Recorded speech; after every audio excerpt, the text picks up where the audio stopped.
Hello, everyone.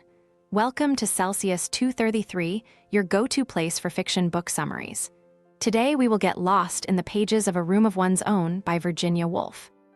A Room of One's Own, published in 1929, is a renowned essay by Virginia Woolf. The work is a seminal text in feminist literary criticism and examines the intersections of women, fiction, and socio-economic independence.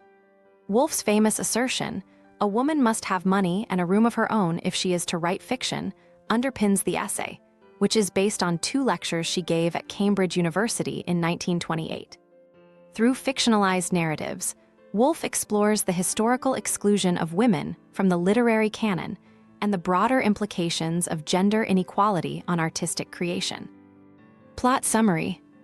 On a crisp October day, the narrator, who might be called Mary Baton or Mary Seton, or perhaps by another name entirely, sits by a river at the fictional University of Oxbridge. In this peaceful moment, the narrator contemplates an invitation she received to speak on the subject of women and fiction. What does it mean, she wonders? Does it refer to the fiction women write, the fiction written about them, or perhaps the nature of women themselves? Her thoughts roam freely, swaying like the reflections in the water, though soon she pulls them back, resolving to offer an opinion, if not a conclusion. A woman must have money and a room of her own if she is to write fiction.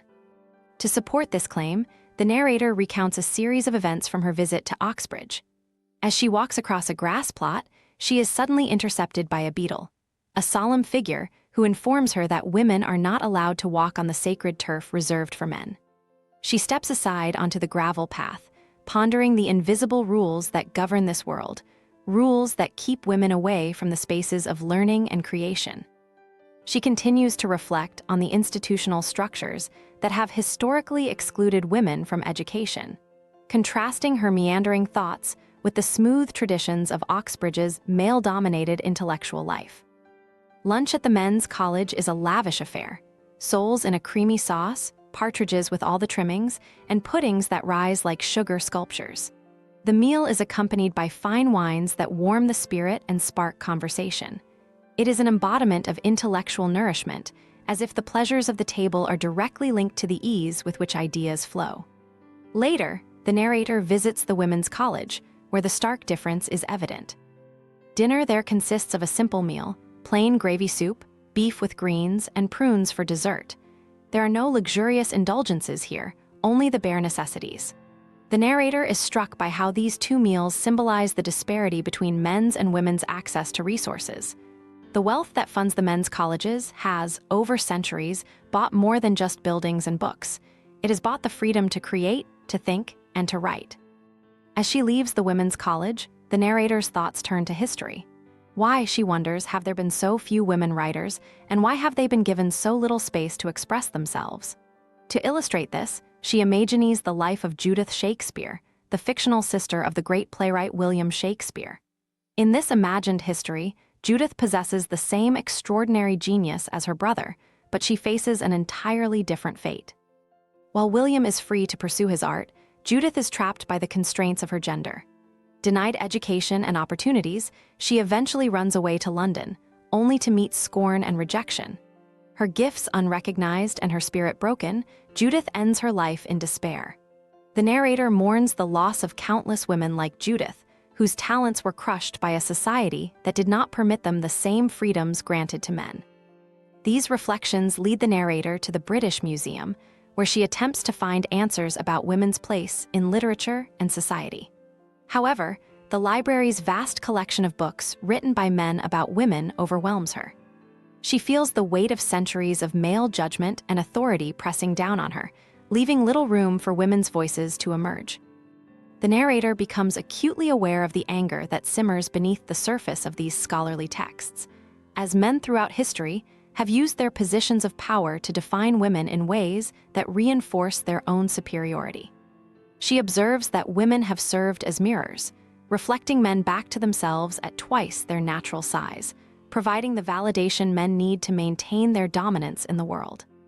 From this sea of male-written books, the narrator draws one simple conclusion: women have been oppressed by poverty and the lack of intellectual freedom. Without money or a space of their own, women have been denied the conditions necessary to create great art.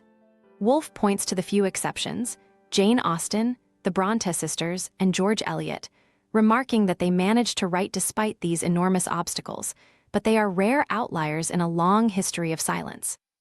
Returning to the idea of a room of one's own, the narrator concludes that financial independence is crucial for women's intellectual and artistic freedom.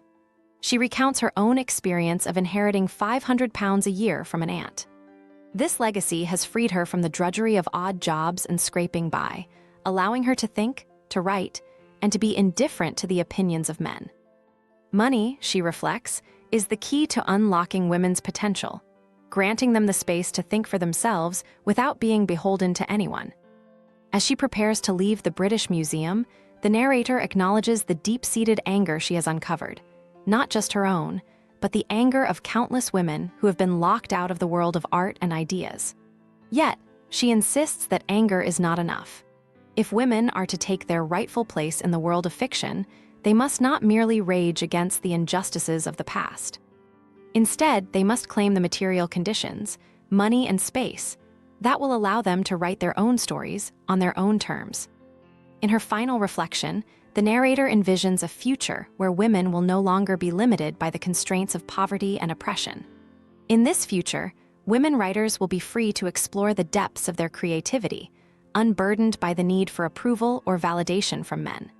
They will write not as daughters, wives, or mothers, but as individuals, fully realizing their own potential. The essay ends with a call to action, for women to seize the material conditions that will enable them to create, and for society to recognize the value of women's voices in shaping the literary landscape. If you loved this, don't stop here. Check out other books by Virginia Woolf. You'll find them below or on Celsius 233. Remember, while our summaries capture the essence, they can never replace the full experience of reading the book. If this summary intrigued you, consider diving into the complete story, buy the book, and immerse yourself in Virginia Woolf's original work. Bye-bye, take care, have fun.